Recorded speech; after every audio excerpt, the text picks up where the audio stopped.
Hey, First Things First listeners, before we start the show, I wanted to tell you about our brand new Fox Sports app and website, foxsports.com, reimagined for the modern sports fan. Go ahead, download the new app right now. You don't even have to pause this episode.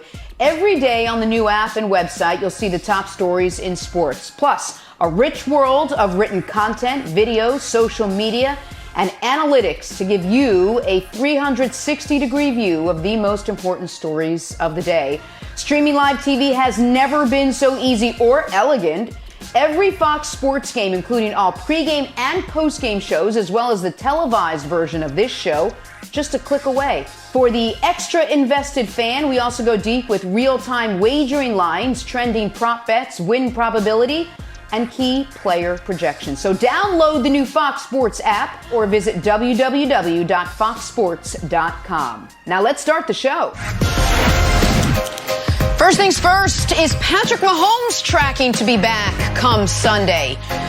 Can Deshaun Watson and the Texans repair their strained relationship? And move over, KD and Harden. Kyrie Irving set to return tonight. How will that work, and what can we expect? Good morning, everyone. Welcome to First Things First. Jenna Wolfe alongside Nick Wright, Brandon Marshall, Kevin Wildes, the president of Nets Nation. Brandon Marshall, what say you getting ready for tonight?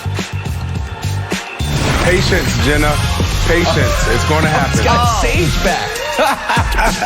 It's got Sage. How much Sage do you own? Well, we'll have patience for that story because we got to start in the frozen tundra of Lambeau Field. Snow in the forecast for Sunday. Advantage Packers? Nope. Tom Brady knows how to play in snow. Bucs blew out the Packers back in Week 6. Advantage Bucs then? Nope. Packers head coach Matt LaFleur said this: his team has come a long way from that day. But Brandon, what are the chances of another Bucs blowout come this weekend? Jenna, I see no blowout in this game. If anyone's going to get blown out, it's going to be the Tampa Bay Bucs. Remember, I have the Bucs and the Bills in the Super Bowl. But when you look at how that game played out in Week 6, Aaron Rodgers had so many opportunities. It was almost like the perfect storm for Todd Bowles and that defense. You got to understand, this is a really good defense. Very, very, very, very, very good defense. But on the other side, if you go through some of their games, you go through Todd Bowles' history, there's sometimes like, how does he have some of the top 5 defenses? And then they have games where guys are putting up 400 yards or going for 400 yards, 500 yards, throwing for 4 or 5 touchdowns, because it's all about communication. It's all about adjustments and checks on the back end. So if that blitz doesn't get there, you're going to see guys wide open. Go to the first drive. Look how fast Aaron Rodgers and that offense drove down the field in Week 6. He was dinking and dunking. He got the ball out quick. Guys were wide open. Then they start making the right adjustments and checks. So if anyone's going to get blown out in this game, I would have to go on the side of the Green Bay Packers, Nick, blowing out the Bucs. But it's not going to happen. Yeah, I don't think either team's going to get blown out. And I also think you can almost throw out their first meeting because it was such an odd game. The Packers looked like they were going to roll over the Bucs. And then Aaron Rodgers did the discount double pump in the end zone for a touchdown that didn't even count. And from that moment forward, it was a disaster. From that moment forward, the Packers had 53 yards of offense. Rodgers threw a pick 6. He threw another pick that was almost a pick 6, and the Bucs were rolling. It was the worst game of Rodgers' entire career. And as a side note, in a more just world, it would have been a game that absolutely banned him from winning MVP, and the rightful MVP this year would be Patrick Mahomes, but we don't have to get into that. And so for all those reasons, Wildes, like, I do think the Packers are going to win, but I also think that this is... you are not going to duplicate what happened in their first meeting because Rodgers doesn't throw pick 6s and he doesn't throw multiple picks in a game, so he's not going to do that again. Yep. Yeah, that game was a flaw in the matrix, and it's not going to happen again. If we look at the stats, he threw 2 interceptions. He only had 5 all year. They really hit him, too. They hit him 11 times. He never gets hit, so I don't think that's going to happen again. So, Brandon, what do you think about this? Perhaps the Bucs defense was so dominant, Tom Brady is at a disadvantage because Aaron Rodgers took all the punches. He got knocked out, but now he's back for round 2.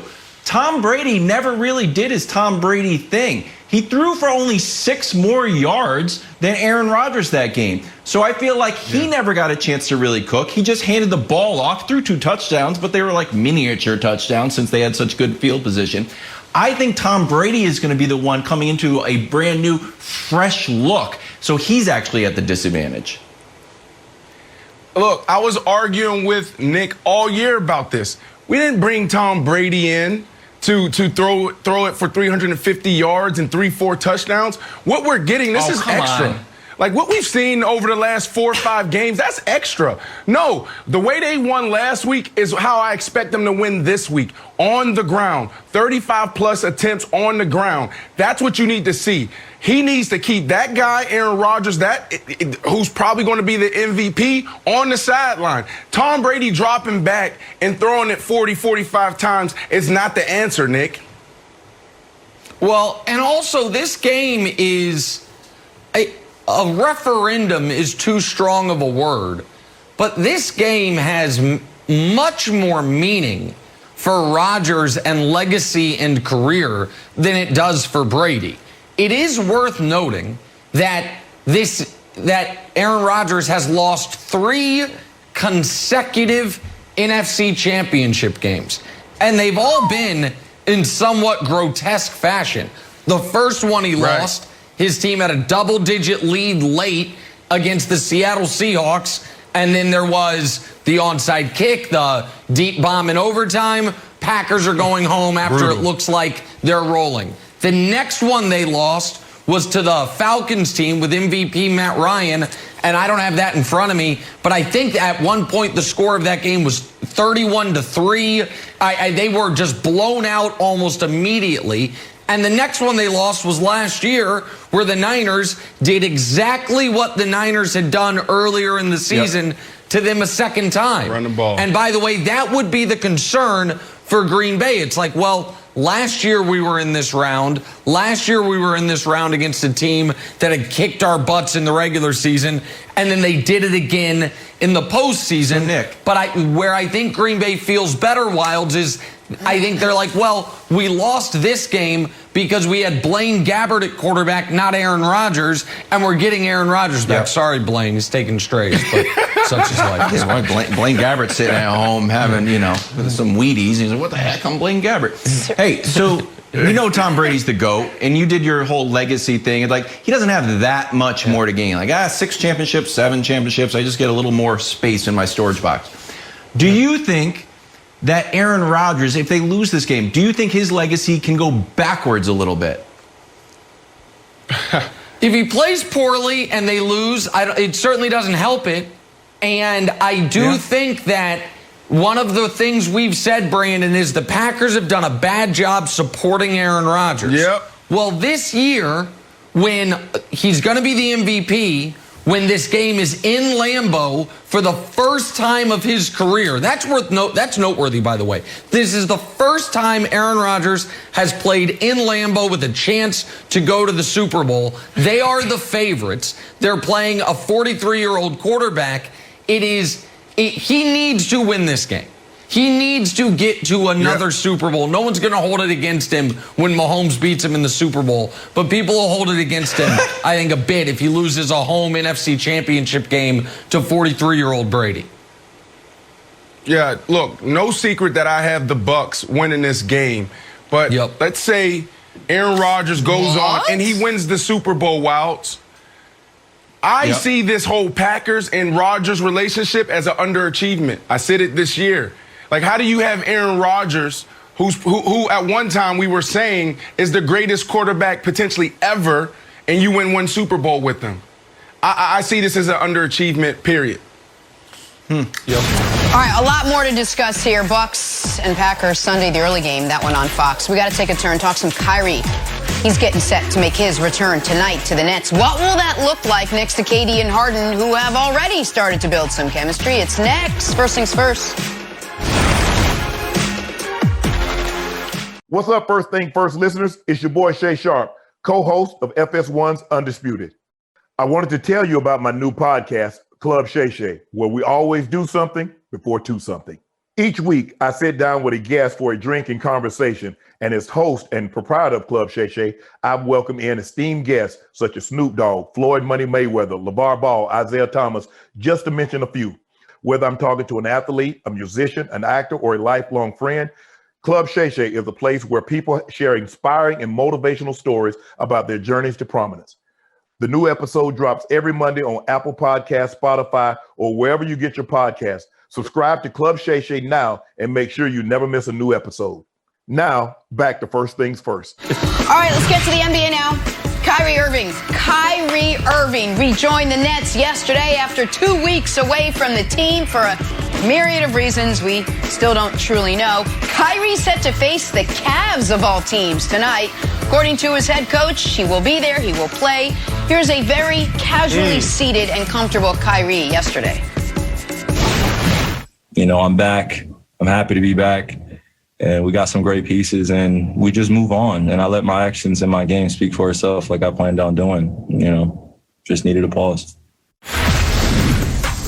There we go. His words, he needed a pause, and he took it. So, Brandon, our resident Brooklyn Nets guy, what do you expect the Nets to look like tonight with Kyrie, KD, and James Harden all on the floor together for the first time? Yeah, I expect them to compete and continue to look like a premier team in the NBA. Kyrie's jersey. But the reality is, yeah, right, exactly. Jersey. Let's go. You know what time it is. Brooklyn all the way. And Nick, before I even finish my point here, do you really want to go the next 3 to 4 months with leaning on that one little branch of they don't play defense? They're not a really good defense. Do you really want to do that for the next 3 months? Yeah, I do. It won't be the only branch, but I do. Yeah. It'll age beautifully. So look, it'll age, but go ahead, Brandon. Here's the deal, Nick. I expect them to be a premier team in the NBA, but right now they're overachieving. KD, Kyrie, and James Harden hasn't even practiced together yet. The things that KD and James Harden is doing is off of muscle memory because they spent 3 years together in OKC. So you insert Kyrie, there's going to be growing pains. I don't expect this team to look like a championship team until mid-March. They have a lot of work to do. Don't get it twisted. By the end of the day, we know who they are. I talked to someone in the Nets organization. They said this to me because I'm like, look, I got Nick Wright on my show, and he has a strong point. He's going back to like the last 30 years and talking about mergers and 50 years of history. Mergers. There hasn't been a champion there hasn't been a champion that got it done not playing good defense. And they're like, look, Brandon, these guys know how to win. They know how to play a good enough defense to get to the finals. We know what we need to do once we get there to compete. And those are the things that we'll work on. So I expect them to get what they need done soon. Okay. All right. I'm excited. Wilds, I want to hear your take on this because I feel like I'm going to have more coming my way. So I'd rather have it all laid out. No. And then I can try to parry it off. Go ahead.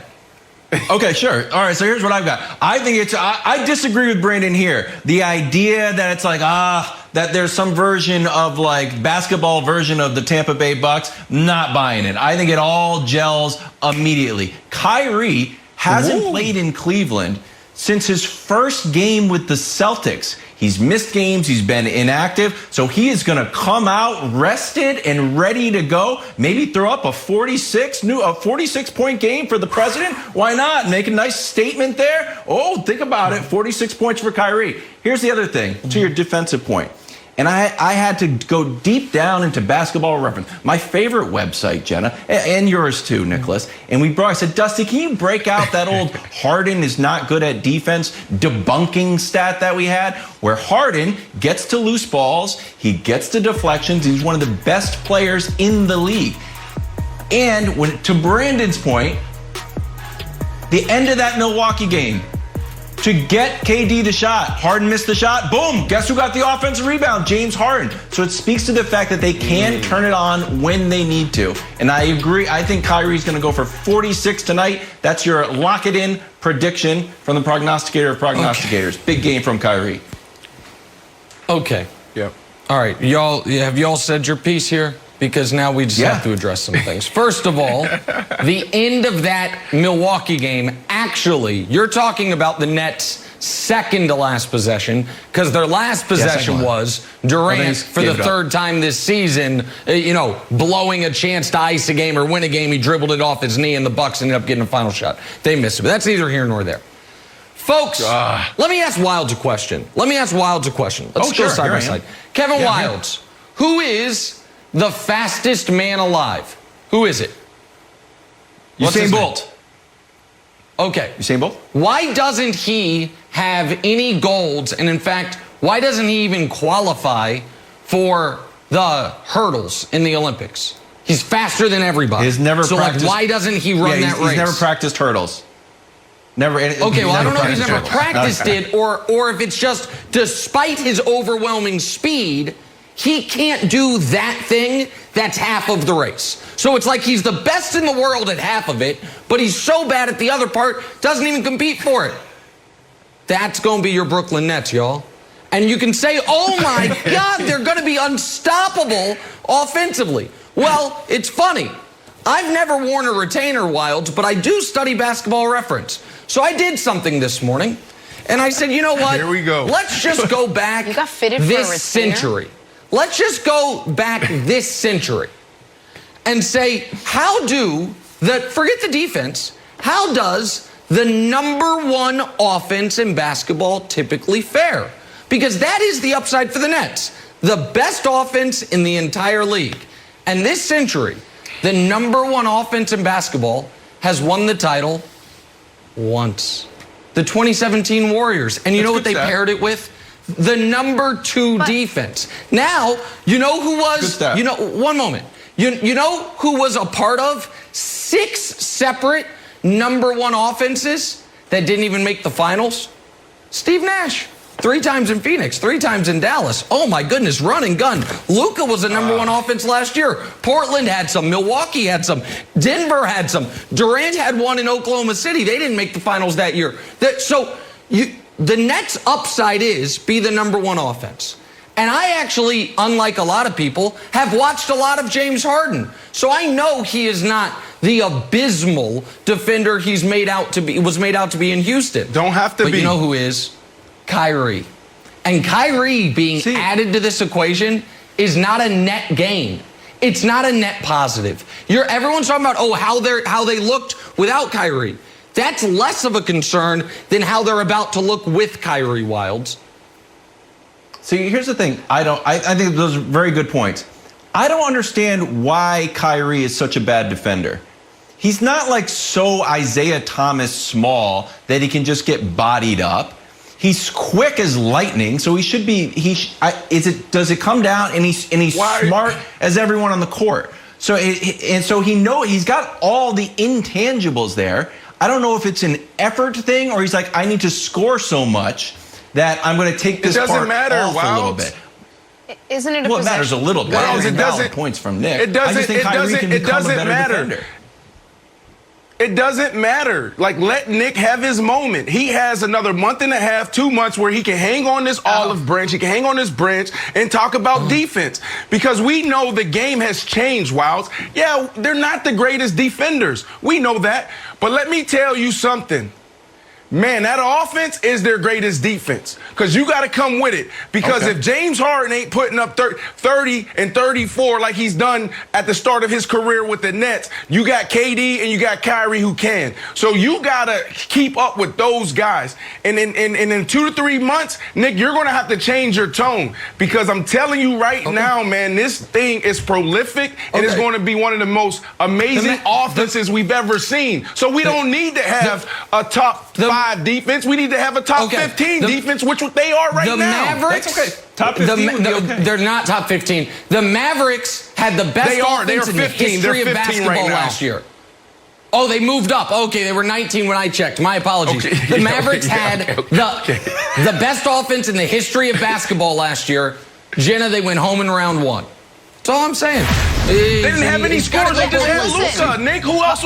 They just had Luka. All right, we're moving on. Time for Nick's NBA medals. Rudy Gobert had 13 points and 18 boards in the Jazz win. It wasn't enough, though, to make Nick's podium. Nick, who took your bronze, silver, and gold last night? Yeah, I don't know if Rudy will ever make the podium. Let's be honest here. There were only 2 games last night, so some cheap medals available. Bronze medalist, my guy Zion. Hey, Zion, tell Karl Malone to go to hell. Bad guy, bad takes. Zion Williamson, 32 points on just 19 shots. Silver medalist, the team that beat Zion. That guy right there, Donovan Mitchell, he had the ball. 28, 7, and 4. You usually don't get a silver with the 28-point game. There are only 2 games last night. We got to give out these medals. This is like, hey, I'm a gold medalist in the Olympics. What'd you win? Power walking. It counts, I guess. Gold medalist, the Joker. He's racking them up. Nikola Jokic, 27, 12, and 6. No longer averaging a triple-double. Nice haircut, though. Little svelte. I like it, Nikola. If you've got bad hair, just shave it off. There's your medalist. Zion, Donovan, Nikola, bronze, silver, gold. There it is. Oh, the sage. He still got the sage. All right, I watched almost everything, Wilds. Who could have possibly missed the cut last night? Oh, Jamal Curry. Jamal Curry, would be a great player. Jamal Murray does a rock impression here where he takes off his sleeve to make a move. A new invention, Nick. You do when you're about to make a defining move. You sort of follow it up with something. This is the people's elbow. Takes it off, boom, gets the layup. Smart move. Jamal Murray invented a new basketball move. That was good. Congratulations. I thought you'd get Dork medal will be in the mail. The cut. We're back to the NFL now. Could Patrick Mahomes break out the behind-the-back pass on Sunday? Perhaps the old no-look. We'll tell you next. I got something in my eye. We should do 20 minutes on that. Hey, First Things First listeners. It's Charlotte Wilder here to tell you about my new podcast with Mark Titus called the People's Sports Podcast. It comes out every Thursday, and Mark and I take one of the big stories of the week, and then we go off on tangents you never saw coming. This might mean that we start talking about the Dodgers winning the World Series and end up wondering if Knicks fans deserve happiness. Or begin with LeBron's greatness and end up drafting our ultimate beer league softball team made up of old athletes. Whatever it is, the only rule of the show is that it has to be fun and funny, because these days we could all use as many laughs as we can get. So check it out wherever you get your podcasts and come down weird sports rabbit holes with us. We can't wait to have you. Now, back to First Things First. Time now for Drawing a Blank. Aaron Rodgers facing off with Tom Brady for the first time in the postseason on Sunday. But, Brandon, the player most likely to surprise you on Sunday is blank. Yeah, I'm going to use this opportunity to call this player out, to hold him accountable for a little bit. Oh, I still got my Kyrie jersey up. But it's not him. It's definitely Leonard Fournette. This is a guy that has 2,000-yard season. This is a guy that had 100 yards on the ground this year. I expect him to run like a wild man, to run angry and pissed off this Sunday, because it's their only chance of winning this game. You need to go through him, Tampa Bay, if you want to get to the Super Bowl. Leonard Fournette is a guy that was consensus All-American back in LSU. This is a guy that can get it done, but I haven't seen that yet because he hasn't had many opportunities. Last week, you can see him hitting mid-season stride a little bit where he was trying to get over the hump. I expect him to get it done because I don't expect Tom Brady to go out there and throw for 300, 350 yards, Nick. Listen, Brandon's right. The Bucs clearest path to victory is take the ball out of Brady's hands. I couldn't agree more. But I'm going to the other conference. Player most likely to surprise you Sunday is the greatest free agent acquisition in the history of the Kansas City Chiefs franchise. A potential future Hall of Famer, an all-decade team member, and all-pro, the Honey Badger, Tyrann Mathieu. He's going to pick off Josh Allen or force a fumble. He is going to make a game-changing play. I don't know if it'll be game-changing because by the time he makes the play, the Chiefs will probably already be up 14 or 17. So either game-changing or game-sealing play this weekend. Honey Badger forces a turnover. It's going to happen. He had one last week. He almost had a second one that could have ended the game. Could have been a pick six. Should have held on to it, Honey Badger. Kind of glad he didn't, though, because then Baker would have gotten annihilated. So, player most likely to surprise you, Honey Badger, Tyrann Mathieu, potential Hall of Famer, friend of the show. Love it. I'm going with Alan Lazard, who did the very rare combination The Office and Jay-Z reference on Twitter. The old, allow me to reintroduce myself. My name is the Lizard King, which is an Office reference. Had almost 100 yards and a touchdown last week. So if Devontae Adams gets shut down, which probably won't happen, but could, look for Lazard to have a big game. Lizard King. On to Tom Brady. The 43-year-old's going to have to deal with temperatures around 20 degrees, little light snow perhaps Sunday night in Green Bay. But Brandon, the biggest X factor on Sunday will be blank. Last week, I went with Coach Sean Payton versus Todd Bowles. This week, I'm going to stay right there, but I'm going to go with Matt LaFleur and Coach Todd Bowles. I expect both of these guys to go back and watch Week 6 closely. I expect Todd Bowles to go back with an open eye and say, you know what? I think there was a lot of missed opportunities for Aaron Rodgers. And our pass rush, our front four, got to Aaron Rodgers quickly. So I expect Todd Bowles to really go in, tighten up that game plan, and make sure those guys on the back end, the safeties and the cornerbacks, are communicating at an all-time high, because if they can shore up that pass rush, man, Aaron Rodgers could have some big chunk plays down the field, and this game could get ugly. I'm going with the Bucs, but I expect Todd Bowles to really learn from those missed opportunities by Aaron Rodgers, Nick. It's a great answer. I'm again going to the AFC game. I won't do that for all of these. Tre'Davious White. So here's a storyline that is just sitting there to be mined and no one discusses it. Did you know on draft day, the Buffalo Bills traded the pick that became Patrick Mahomes to the Chiefs? And what they got back, along with other things, was the pick that became Tre'Davious White. So in other words, hey, Patty, if you're watching, the Bills said we'd rather have Tre'Davious White than you. At the time, their quarterback, I think, was Ty Taylor. They said, no, we don't need Patrick Mahomes. We're going to go upgrade our secondary. Tre'Davious White has turned into an all-pro corner. Also, the only chance Buffalo has to slow down the Chiefs' offense is if they don't have to double Tyreek the whole game. That's on Trey White. So the biggest X factor, storyline-wise and X's and O's wise, Trey White, how he does on Tyreek Hill throughout the game, that's the X factor to me, Wilds. Okay, national media. Your old buddy Kevin Wilds has a request. A little odd. I need more toe updates. Need some more on Patrick Mahomes' foot. I got plenty of protocol updates on the concussion protocol. Seems like that's going well. He's going to play. But now I need more toe updates, because all I've heard is the way to beat the Chiefs is keep him in the pocket. And teams have a hard time doing it. He scrambles out. Uh-oh, there's Travis Kelce. But if this toe is not 100%, maybe he has to stay in the pocket. Maybe he can't do these like little 14-yard runs that are just like break the back of a defense. So more toe updates, please. Thank you. Someone please grant Kevin Wilds' request. On to Josh Allen now. He's got a chance to make a statement on Sunday. To Nick, to all of his doubters, really. But Brandon, the player with the most bragging rights on the line come Sunday is blank. Aaron Rodgers, for two reasons. One, he's going to be able to say, you guys drafted a quarterback in the first round. What were you thinking? He's not going to go out there and talk about everyone else like Nick Wright picking Patrick Mahomes. He's going to look on his sideline and say, you guys went with a quarterback in the first round. And then the second one is this. Nick, cover your ears.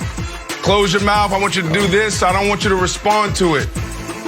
He's going to also be able to say, if he plays well, he's going to be like, I'm the best quarterback in the NFL. You guys keep talking about Patrick Mahomes.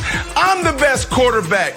Coming into this year, it was clear-cut. Patrick Mahomes was the best quarterback, and now he's going to be able to say, I'm that guy. Patrick Mahomes, come take it.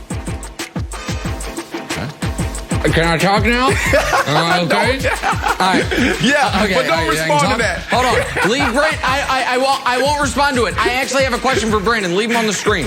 Brandon, who is the most talented quarterback you've ever seen? Give me a 1, 2, 3. It doesn't have to be exact order. The 3 names that come to mind. No. This isn't about just give me the 3 names. Patrick Mahomes, Aaron Rodgers, and Russell Wilson. Okay, those 3 most talented you've ever seen. Gosh, Fitzpatrick gets snubbed again. So, you know who wasn't mentioned? You know who Brandon didn't even consider mentioning? Tom Brady. He's got the most bragging rights on the line. You don't think Tom Brady? Okay, hold on, Wilds. So listen to the answer before you make your stupid faces. Listen to what I'm saying. I'm trying to give your guy some credit here. Tom Brady, you don't think when he's at home with his friends and family, they mention to him, bro, you've got 6 rings. And whenever someone says the most talented quarterback ever, you don't even make the list. You're not even honorable mention. They talk about Rodgers and Mahomes and Marino and Manning and Favre. Now you have a chance at 43 years old to go into the most talented quarterback ever's house and whoop his butt. So he's the one with bragging rights on the line. He can just say, hey, guess what, Aaron Rodgers? Miss me. What do you, oh, yeah, absolutely people say that. Absolutely, people say that. No. They call him the GOAT. You think people but they don't say he's anything close to the most talented. Yeah, I do. I think Giselle says it all the time. What's the difference? I think before they go to bed, they're like, hey, they don't think you're talented, Tommy. I do think that. Go ahead, Wow. Now I'm going to make a mean face no matter what you say. Hey, Carlton Davis got a chance here to head up the cornerback rankings. If he shuts Devontae Adams down, shut down Michael Thomas last week. And granted, Michael Thomas is like, yeah, he shut me down. I'm headed to surgery. I was really hurt. But there's some big games here. You know, just don't look at that Tyreek Hill one. That Tyreek Hill one is tough. And Dusty yelled at me. He demanded it was on there. But you can erase that one. Have a big game, shut down Devontae Adams, and take all the Jalen Ramsey bragging rights away from him. All right, let's talk about the play of the day. If Patrick Mahomes does indeed play, perhaps he breaks out the old behind-the-back pass that we know he's been practicing. But Brandon, the player most likely to have the play of the day on Sunday is blank. Stephon Diggs. We are always talking about the quarterback. Quarterback this, quarterback that. Patrick Mahomes, Russell Wilson. I just did it. Nick just did it. You know, Wild, you always do it. But can we show the wide receiver some love? We're the most important piece to this whole puzzle. Do you not remember this play? What? The Minnesota Miracle? Do you not remember all the plays this year of him stepping up big, play after play, game after game? Stephon Diggs, Nick. Last year, the divisional round game against the Houston Texans for the Chiefs ended with Frank Clark sacking Deshaun Watson. Last year, the AFC Championship game against the Tennessee Titans ended with Frank Clark sacking Ryan Tannehill. And last year, the Super Bowl ended with Frank Clark sacking Jimmy Garoppolo. All 3 playoff games, the final defensive play for the Chiefs was a Frank Clark sack. He's the one most likely to have the play of the day Sunday to end the game. I assume it's the Bills trying to cut a 24-point lead to a 17-point lead, and Frank Clark comes in and chops his arm. So there you go. Frank Clark's my answer. I agree with you there. I like that. Thank you. I Appreciate that. It's a great take. Thank you. Hey, I'm going with Gronk, who's been healthy the whole season. He's played in every game, just barely missed a highlight-worthy touchdown last week. I think he gets it done. And as a Patriots fan, it's nice to not only have to root for Tom Brady, but I also get to root for Gronk. So I see this connection happening this weekend. We'll see a big Gronk spike. Play of the weekend, Rob Gronkowski. Good luck. This just in. Wild is a Patriots fan. All right, well, let's stick with the weekend. Safe to say, if Mahomes does not play Sunday, we may not see Nick on Monday. The latest on the Chiefs quarterback next. First things first. We'll see Nick Monday. Back here, first things first, let's talk about Patrick Mahomes. It's still too early to tell and see if he'll be 100% a go on Sunday, though Nick will probably implode if he doesn't. He's still working his way through concussion protocol. cleared some big steps yesterday. He's also nursing that big toe injury, all ahead of Sunday's AFC title game with the Bills. Former All-Pro running back Brian Westbrook joining us now. Brian, good morning to you. Thanks for hanging. You expect to see the same high-octane Chiefs offense if Mahomes is cleared to play Sunday? Well, good morning, Jenna. And to be honest with you, I absolutely do. Because I know Andy Reid and I know their head trainer, Rick Burkholder, very well. And if Patrick Mahomes is out there on the field, they're going to go out there and run the same exact offense that they've been running all season. And so what Andy Reid is going to do is he's going to go back to that Week 6 game and say, why did we have success? And when I went back and watched the game, there was a couple of different reasons. The number one reason was because of the Buffalo Bills linebackers on every play, because they're trying to stop the pass, they were taking a step backwards. And that allowed the Kansas City Chiefs offensive linemen to get up on those linebackers and now clear a path for Clyde Edwards-Helaire to have 161 yards running the football. And that was why they were so successful as far as in that Week 6 game. Andy Reid is also going to go back to a couple weeks ago when the Bills played the Colts. And why did the Colts have so much success throwing the football as well as running the football? When you talk about running the football, Jonathan Taylor, Nyheim Hines, over 160 yards rushing the football. And that made the linebackers for the Buffalo Bills take a step forward towards the line of scrimmage. Now Phillip Rivers, with his accurate passing, was able to hit his crossers as well as some of his deep overs. And those are both things that the Kansas City Chiefs specialize in. And so, Nick, when I think about it, Leslie Frazier, the defensive coordinator for the Bills, is going to have to make a conscious decision. What are you going to try to take away from the Kansas City Chiefs? The run game or the pass game? Of course, with Patrick Mahomes, you're going to try to take away that pass game. I expect the Chiefs to run the ball effectively. And as soon as the Bills try to stop the run game, I expect Patrick Mahomes with that passing attack to be able to throw the ball down the field as well.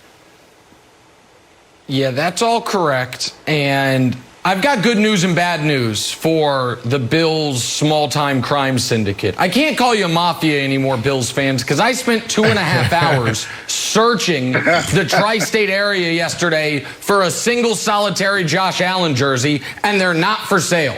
So I don't know how big your mafia can be if you don't extend south of Niagara, because nobody's buying your team's jerseys. But that's neither here nor there. Oh, no. No, I asked the guy that. That was not the answer. So the good news for Bill's crime syndicate is today at 12:30 on the Herd, you get to watch me get the Pinto Ron treatment. The bad news is this, and deep down you know it's true. Your team hadn't played that well in the playoffs. Oh, Nick, that's outrageous. Hear me out on this. In both games, you've been outgained by your opponent. 75 yards and 120 yards. Outgained by the Colts and the Ravens. In those two games, your team is 6 of 22. Yikes, combined on third downs. Your opponent is 16 of 34. So how have you won? The most unbelievable and unsustainable luck on red zone defense.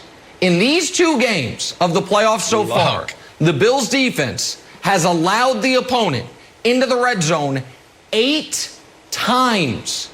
And somehow the Colts and Ravens, those 8 red zone trips, have left with 16 points. 2 points per trip to red zone. By the way, 2 other times in the Ravens game, you let your opponent inside the 30, and they left with 0 points because of missed field goals. So that's 10 trips inside the 30, 16 points. That ain't happening on Sunday. So do I expect to see the Chiefs' high-octane offense? Well, I don't know, Brandon. Against the Browns, they literally never were stopped when Mahomes was on the field. They punted 0 times when Mahomes was on the field. So, yeah, I expect to see it, and I expect him to average more than 2 points per red zone trip, which is what the Colts and Ravens were able to muster in their first 2 games. And I think you know I'm right. I think that look on your face says you know I might be right. You backed me into a corner here, Nick. You backed me into it. Can I just answer the question? I just want to answer the question because everything you said is a whole nother segment. We got to spend maybe another 10, 15 minutes talking about everything you said because I totally disagree with you. No, I do not expect to see the Kansas City Chiefs high-octane offense. Why? For 2 reasons. the Bills' defense, that passing defense that you just talked about. Let's take a look at this graphic that will explain everything. Nick is savvy with his words. He has the science and the art of being able to be an awesome communicator on TV. But don't let those words fool you. Completion percentage, look where they're at. How did they go from one of the worst defenses to now look where they're at right now today? Yards per pass, touchdowns to interception ratio, and also passing rating. This defense is the real deal. And so, Nick, you talk about this red zone thing like it's luck. And you said luck. It's not luck. That is an actual thing.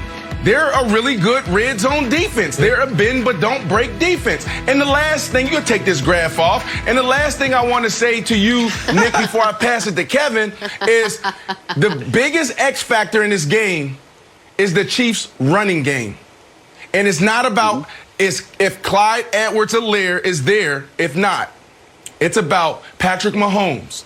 Patrick Mahomes is deadly on the ground. He's running Every on third time down. you look up That's in true. those defense, that's a good point. When they're sputtering, he finds a way to pick up that 3rd and 7, that 3rd That's and right. 10. Now he has that foot and that toe. Wilds. That's a thing to watch out for in this game. I've been scouting Patrick Mahomes' toe videos, and I've come up over. So I need the NFL reporting contingent to get deep into toe investigation. Brian, I want you to talk about Mahomes running, but I also want to talk about something near and dear to your heart. Something that pains you to see. And it's not Mahomes MVP talk over Aaron Rodgers. It is when you lay eyes on an imbalanced offense. I know it strikes you down to your very core when you see how little the Bills were running. And for some reason, they stuck with it, even though that offensive strategy netted them 3 points in the first half. So do you think they need to run the ball more, not only because it's the right thing to do, but also to keep Mahomes off the field, good toe or not? No doubt about it, Kevin. I think you're absolutely right. The Bills need to run the ball more because, first of all, it's going to do a couple of different things. The number one thing is going to allow your offense to be balanced. That means now the linebackers step up a little bit, trying to stop the run. It's also going to take some of the pressure off of Josh Allen as a passer, not having to carry the entire game. And the other thing, to your point, is it's going to keep Patrick Mahomes on the sideline. That's the one thing that the Bills can do offensively to slow down the offense of the Kansas City Chiefs. Run the football, hold on to the ball, try to get that time of possession up so that Kansas City and that potent offense, that high-octane offense that we're talking about, is on the sideline. That's going to limit their possessions. You're trying to take Kansas City's possessions from 12 down to 8. If you could do that, you're going to limit the amount of time they're going to score on you. That's a great idea, Kevin. They're going to have to run the football, but that's something that they do not do as often as they should. They depend on Josh Allen to win. And Nick, when you think about it, if they can run the football, keep Kansas City on the sideline, that's a great design. They just don't do it enough. It's a great design, and it's the design everyone says going into games against the Chiefs. This is the strategy. And guess what? No one can do it. Nobody. The last 25 times Mahomes has played, they've lost once. Okay, let's try to do what the Raiders did. You know how the Raiders beat them? They scored 40. That's how the Raiders beat them. It wasn't, we're keeping Mahomes on. No, they won the game 40-32. Bills, his toe, his ankle, gang. What about his toe and his foot? You guys, go try to outscore Mahomes. It's what you should do. But can we show just quickly, I apologize, Brandon's graphic, because it's a great graphic, but he left out one very important thing, if we can put it up. Look at the top. 3 words. Since week 7. That's all you need to see. Because here's the thing, I checked. That's all that matters. So why, pray tell, would we want to start counting the season after week 7? What happened in week 6? The Chiefs kicked your ass. You do it. So after the Chiefs, you do it. Yes, I agree. You do pass it all defenses the time. look better. I do. I love doing it. But pass defenses look much better if you remove the time Mahomes lit you up. I'd love to see a lot of teams remove the Mahomes game.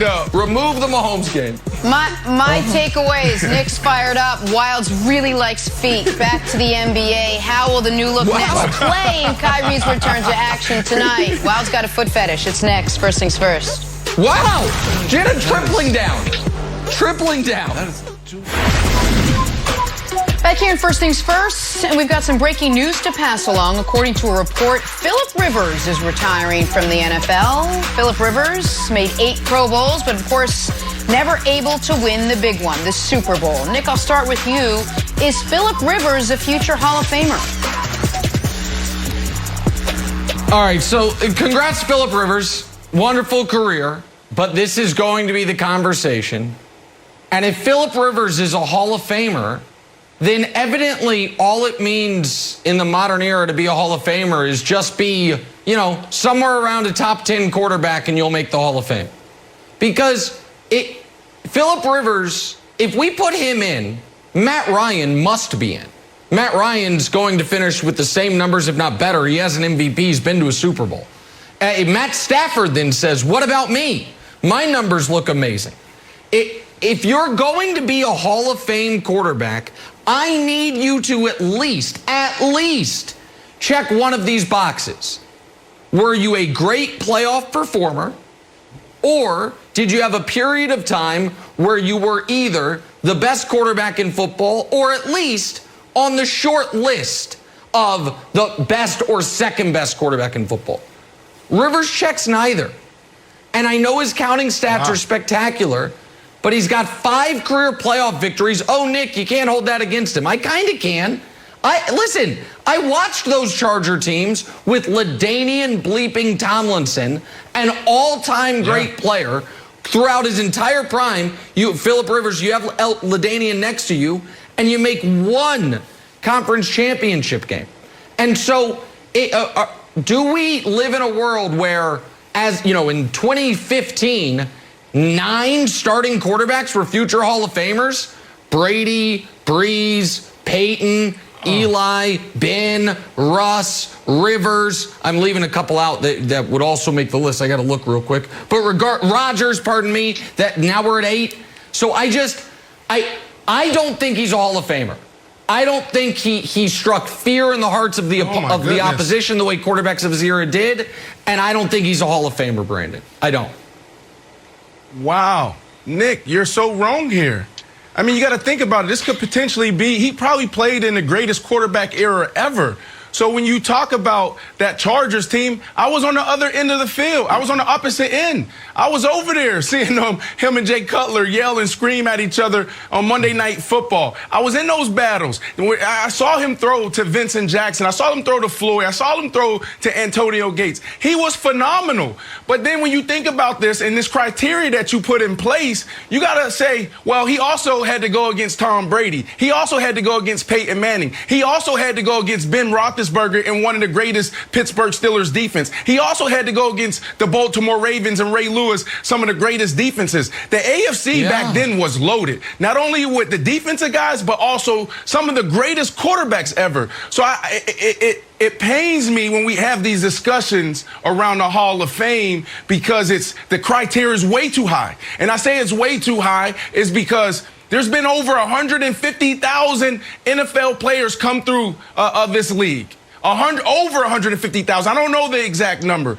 The NFL's been around for over 100 years. So when you see a guy with everything I just said, and then he finishes top 10 in touchdowns, in yards, he has to be considered. Now, is he first ballot? I don't think so. Does he have to wait? Probably so. But we need to change our approach, Brian, around this Hall of Fame thing, because it's extremely hard to not only make it to the NFL, but to stay in the NFL and play at a high level for 15 plus years. The injury rate here is 100%.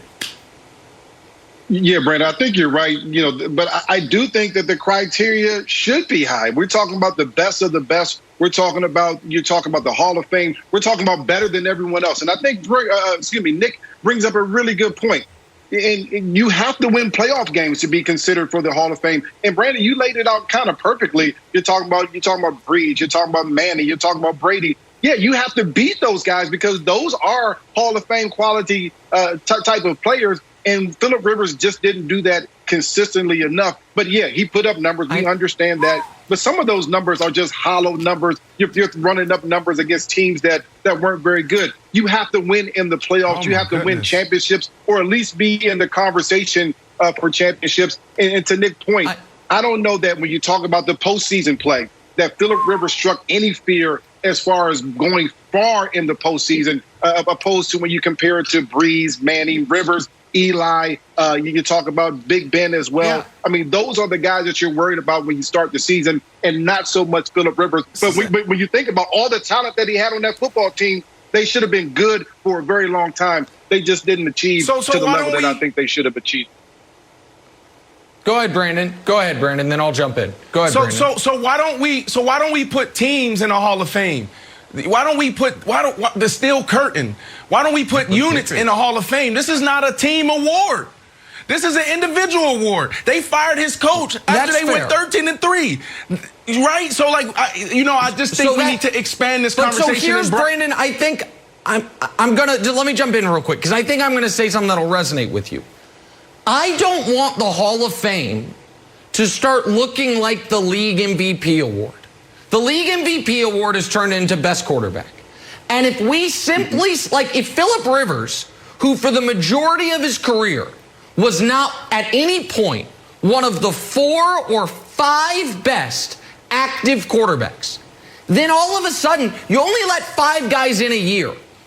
Andre Johnson, a guy who I know you know, Brandon, have massive respect for, I have massive respect for, is going to have to fight tooth and nail to get into the Hall of Fame.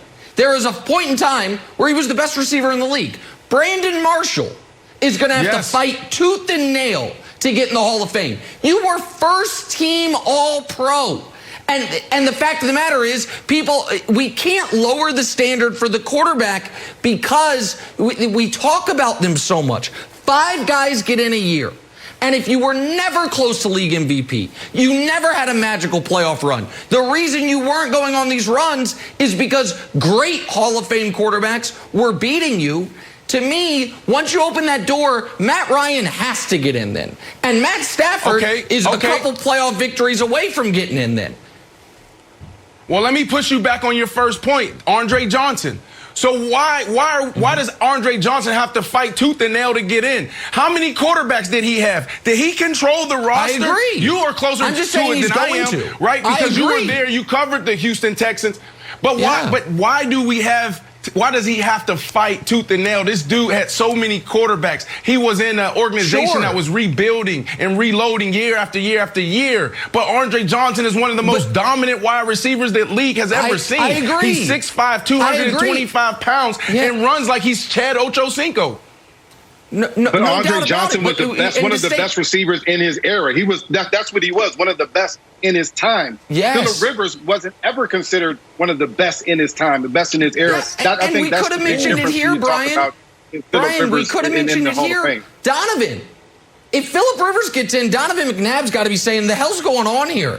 Like Donovan McNabb has a better postseason resume, has more of those accomplishments, had to go through a gauntlet as well, and nobody says he's a Hall of Famer. I think Rivers probably gets in, but I don't think he should, Jenna. Well, let's end like this. Congratulations, Phillip Rivers. Yes, I was going to say congratulations. Also, congrats. Great season for the 8-time Pro Bowl quarterback, Phillip Rivers, retiring from the NFL. Take a turn, talk some Patrick Mahomes. If he suits up Sunday, could he break out the behind-the-back pass? We'll preview this weekend's action next. Brian Westbrook, thank you as always.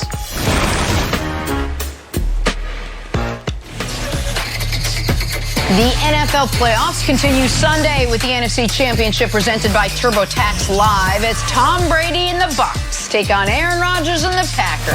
Pre-game coverage starts 1 Eastern on Fox and the Fox Sports app. Let's stay right there. The frozen tundra of Lambeau Field, said John Facenda. Snow in the forecast for Sunday. Advantage Packers? Nope. Brady knows how to play in the snow. Bucs blew out the Packers back in week 6. Advantage Bucs? Nope. Packers head coach Matt LaFleur said his team has, quote, come a long way from that day. So, Brandon, set us straight. What are the chances of another Bucs blowout come Sunday? Jenna, I see no blowout here. If there is a blowout, it's going to be the Tampa Bay Buccaneers being blown out. And you guys know I have the Bucs and the Bills in the Super Bowl. Yeah, man, because I had Coach Todd Bowles, and I know that defense really well. Like, I used to be out there making those calls. This defense is really, really, really, really good, but it's also complex and sophisticated. He puts everything in the hands of that secondary. You know they're going to blitz. You know their goal is to get pressure on that quarterback. If pressure doesn't get there and those guys on the back end don't make the right adjustments and get to the right checks, you're going to see guys wide open. Go back to week 6 when they first played in that first drive. I was sitting there on my couch like, oh, my goodness, it's going to be one of those games where Aaron Rodgers throws for 450 yards because he understands what's happening. He was dinking and dunking, and he marched down the field in like 4 minutes, and they end up kicking a field goal. And there was guys out of place. There was guys not getting to the flats when the cornerback came or the wheel came. And what did they do? They made those adjustments. They made the right checks, and it was lights out after that. Going into that game, that offensive line was amazing. They were probably a top 3 offensive line. And that defensive front made the Green Bay Packers look like I'll give them a high school team. They made them like a high school or a JV offensive line. It was that brutal. So I think that Todd Bowles is looking at that film and saying, okay, how do we get better coming out of a game where we totally dominated? And he's going to be looking at those guys saying, you guys got to communicate at an all-time high, because there was a lot of opportunities for Aaron Rodgers and Matt LaFleur to freaking get after us, Yep. No, so both games this weekend, oddly, are not only regular season rematches, but they're regular season week 6 rematches. And so Monday and yesterday, I went back and rewatched both of these games in full. And I feel like you can take a lot from Bills Chiefs. And I'm not just saying that because the Chiefs won. It's just because there was nothing totally aberrant about how that game went. It's like Mahomes plays great. That's pretty typical. Josh Allen has some really good throws, one bad pick, pretty typical. Like, okay, makes sense.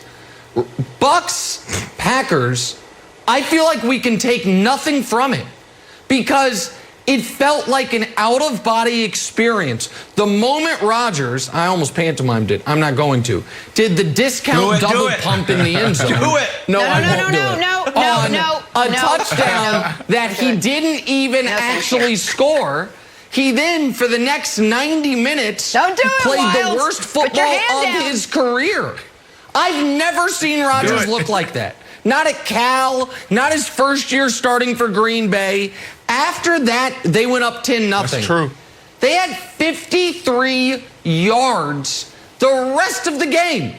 Rodgers went pick 6. The next drive started with him throwing a near pick 6. The next drive started with him completing a long pass down the sideline that got overturned.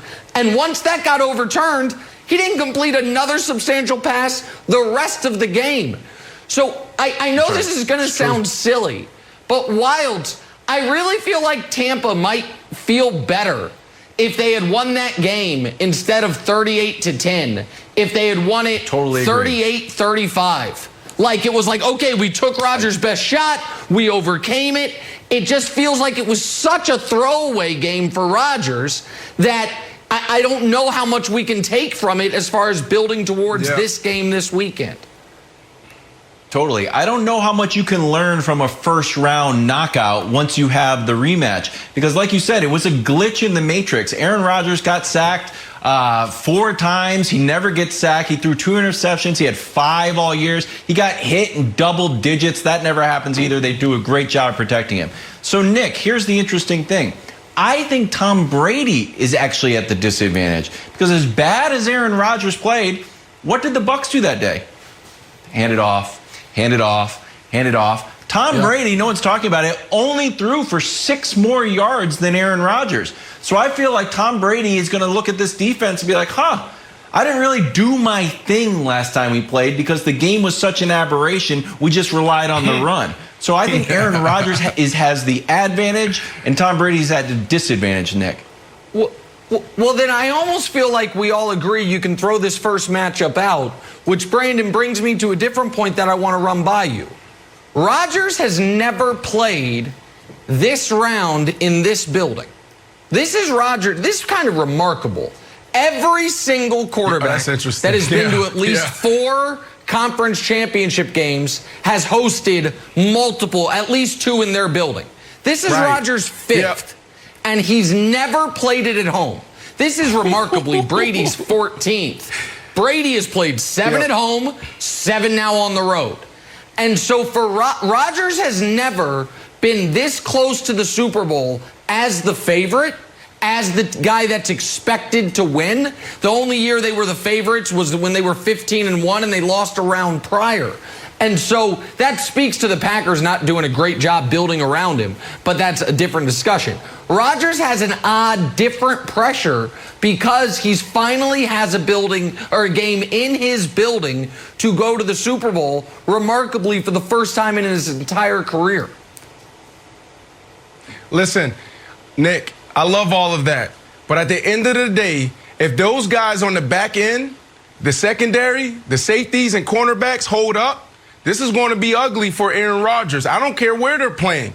I'm telling you right now, because they have the better defense. So you compare the Tampa Bay's defense to the Green Bay Packers defense. That's right. And who's better? Who do you ride with, right? Tampa. And then you look at the pass catchers. You can potentially say Devontae Adams is the better wide receiver, right? He's one of the top 1, 2, or 3 receivers in the league. But when you look on the other side, they got 3 or 4 guys that can go in Tampa. Offensive line, they both been doing a great job of protecting. Probably both have top 5, top 6 offensive lines. Quarterback position, I give the edge to Aaron Rodgers physically, but mentally I give the edge to Tom Brady. This is why you bring Tom Brady in. So while to your point, you're handing the ball off. That's exactly what I want Tom Brady to do in this game. I want to see you guys run it for 35 times plus. That's what I want to see. And then in those critical moments, in the 2-minute drill, that's when I need to see Tom Brady light it up and make the right decisions. He didn't do that at the beginning of the year. What he was doing was throwing it down the middle of the field, interception here, pick there, throwing the ball in the dirt. And what you've seen the last 5 games is Tom Brady just totally going to a whole nother level. There's an argument that Tom Brady is playing the best football that he has ever played if you break down the last 5 to 6 games. He looks good mentally. He looks good physically. I'm telling you. You're getting me mad. You're going to attack Patriots' legacy. He threw for less than 200 yards against the Saints, everybody. I'm pro Tom Brady, but it was less than 200 yards, and the defense gave him 4 turnovers. The Lions team that he played so great against didn't have a coach. They didn't have a coach, and he ran up the score. So this idea that Tom Brady is playing like 2008 Tom Brady is maniacal.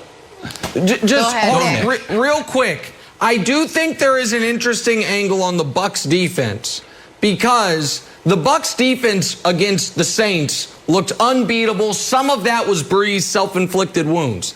If the Bucs defense plays the level they played against Taylor Heineke, who essentially played a homeless man Aaron Rodgers game, he's running for first downs, he's finding guys, then they can be had. The Bucs defense, Jenna, that showed up against Washington absolutely can be had by Aaron Rodgers. There's no doubt about that. Yeah, nobody cares about what you're saying. Nobody cares because later this morning you are getting the Pinto Ron treatment. Please, a bet gone wrong. Are you ready, my friend, to be humiliated on national television? So listen, it's on at 12:30 on the Herd. I'm not saying there's something else you should watch other than the Herd, but there is a presidential inauguration going on at the exact same time. So if you want to watch that, great. If not, 12:30 on the Herd, this will be happening tonight.